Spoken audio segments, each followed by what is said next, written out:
की जय, भारत माता की जय। देखो जी, हमारे देश के सभी श्रेष्ठ नौजवान और जो वृद्ध है वो भी मन से नौजवान है।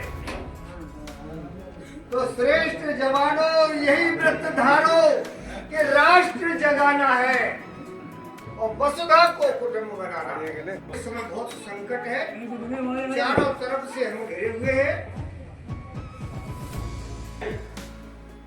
और पूरी वसुधा को हमें कुटुंब बनाना है। ऐसा कहते हैं कि हनुमान जी लंका को गए, समुद्र को पार किया तो बड़ी असंभव हुआ। समुद्र लाग के गए तो अंगद ने तो कह दिया कि समुद्र लाग में जाऊं मैं पारा, संशय को तृप्ति। लेकिन हनुमान जी ने लंका को पार किया तो अचंबा की बात थी। क्यों अचंबा? इसलिए नहीं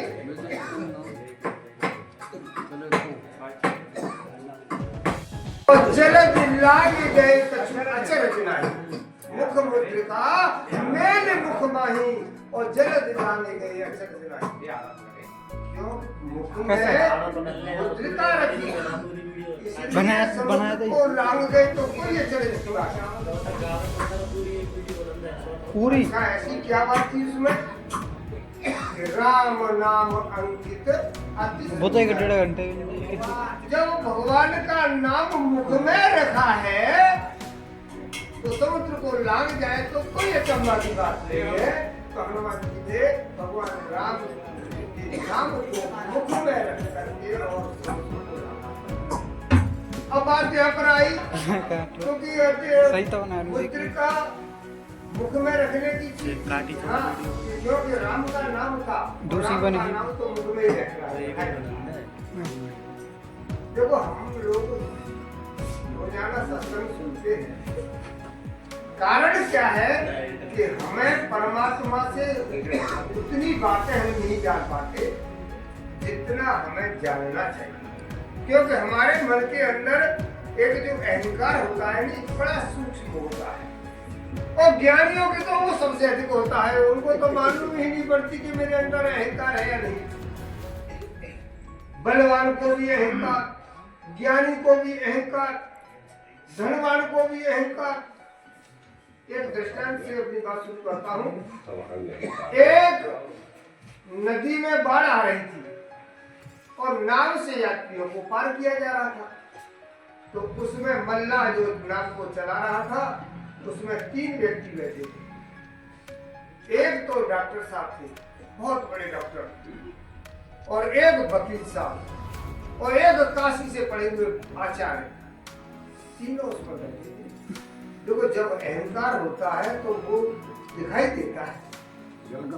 अब बीच धार में जैसी नाव जा रही थी, नाव बेचारा चप्पू चला रहा था, तब तक डॉक्टर साहब बोले, अरे वो तू नाव चलाना ही जानता है कि तुझे मेडिसिनों के बारे में जानता है कि कौन सी दवा कौन सी काम आती है, कौन सी जो वैक्सीन किसमें काम आती है, और डायबिटीज की कौन सी दवा है, शुगर की कौन सी दवा है, तू जानता है? कि महाराज सर तो तेरी तो चारा लेकर जिंदगी बेकार गई। पानी इतना भी नहीं जानता है कि कौन सी दवा कौन सी काम आती है, कौन सी रोग महाराज। ठीक है बेचारा लेकर जिंदगी बेकार। तब आगे फिर बगीचा बोले कि तू धाराओं के बारे में जानता है, कौन सी कानून में कौन सी धारा लगती है? महाराज मैं तो नहीं जानता। तो तेरी 8 और जिंदगी बेकार पानी में गई। नाव की बेचारा चुप रहा, अपने नाव को चलाता रहा। तब तक पंडित जी बोले कि तू गीता के श्लोक जानता है, वेदों के श्लोक जानता है, उच्चारण करना जानता है? कि महाराज मैं तो नहीं जानता, क्योंकि तेरी 12 भर जिंदगी बेकार पानी में गई। तब तक एक भंवर आ गया और नाव में पानी भरने लगा, नाव डूबने लगी। और नाव को बोला कि तुम तीनों में से कोई तैरना जानता है? कि तैरना नहीं जानता कि तुम्हारी 16 भर जिंदगी पानी में। तो जिसके अंदर जो अहंकार होता है और वो अहंकार का नाश परमात्मा, और तीनों डूब गए और वो तैर करके पार कर गए। कभी भी किसी भी बात का अहंकार होगा तो परमात्मा की बातें हमसे कोसों दूर है।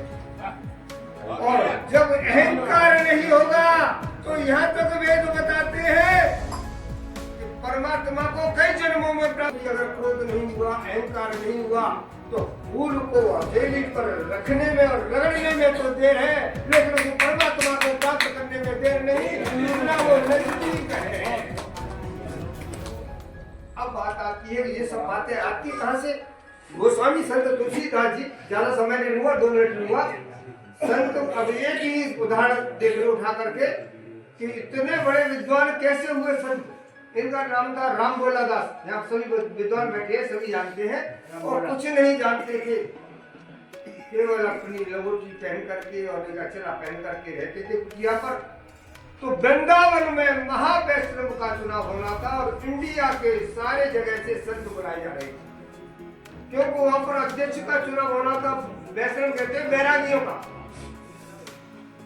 तो तुलसीदास जी ने तैयारी शुरू कर दी जाने के लिए। शिष्य निकल के आए कि महाराज कहाँ जा रहे हो? तो वृंदावन। कि क्यों? कि संतों का सम्मेलन हो रहा है, कि हमारी आसपास की कुटिया पर तो सब जगह निमंत्रण आया है, लेकिन हमारी कुटिया को जानबूझ करके छोड़ा है तुम्हारी वजह से, और तुम बिना बुलाए की जा रही हो। क्योंकि वहां तो संतों का संगम हो रहा है, भगवान का भजन होगा, प्रवचन होगा, वहां पर क्या करना? कि नहीं महाराज, तो ये तो फिर अहंकार हो गया। तुलसीदास जी ने बात नहीं, और जब गए तो हजारों की संख्या में दर्शक और लाखों की संख्या में संत पूरे हिंदुस्तान से आए, वहां पर उतरते थे, वहां पर बैठ जाते थे। मंच पे बड़े बड़े संत बैठे थे। साथ आया खिचड़ी का, सभी अपना पात्र ले गए थे, क्यों निमंत्रण था। और तुलसीदास जी पात्र नहीं ले गए कि निमंत्रण नहीं था। जैसे ही खिचड़ी वाला उनके पास पहुंचा के भगवान का प्रसाद नहीं लोगे? यहाँ लूंगा। तो कहाँ तुम्हारे पास पात्र, कैसे लोगे? तो एक किसी संत की सूखी पहनी आपत्ति उसको खटखटा करके तुलसीदास जी ने कि भैया यही मेरा पात्र है, इसी में भगवान का प्रसाद दे दो। और प्रसाद उसने दे दिया और बड़े प्रेम से तुलसीदास जी उस प्रसाद को खाने लगे। और वो बात एक वक्ता के द्वारा दूसरे, एक तीसरे चौथे आगे जाकर के जो मंच पर लोग बैठे थे उनके पास पहुंचे। एक संत ऐसा आया है, पात्र नहीं लाया कि भगवान का प्रसाद को लेकर के जाऊंगा, तो एक सूखी फरई में लेकर के बड़े प्रेम से उस प्रसाद को ग्रहण कर रहा है। आवाज लगाई कि उन संत को लेकर के यहाँ पर आइए। और महावैष्णव के अध्यक्ष का चुनाव होना था और वहाँ पर घोषणा की गई कि तुलसीदास जी को महावैष्णव का अध्यक्ष चुना जाता है। और तुलसीदास गोस्वामी तुलसीदास हो गए। तो मेरी भैया सबसे निवेदन है कि राष्ट्र की सेवा करो, तन से, मन से, वचन से, कर्म से, कभी किसी का अहित नहीं हो जाए। इस राष्ट्र को, क्या इस पूरी वसुधा को हमें कुटुंब बनाना है, ऐसा उपाय करो। बोलो शंकर भगवान की जय, भारत माता की जय।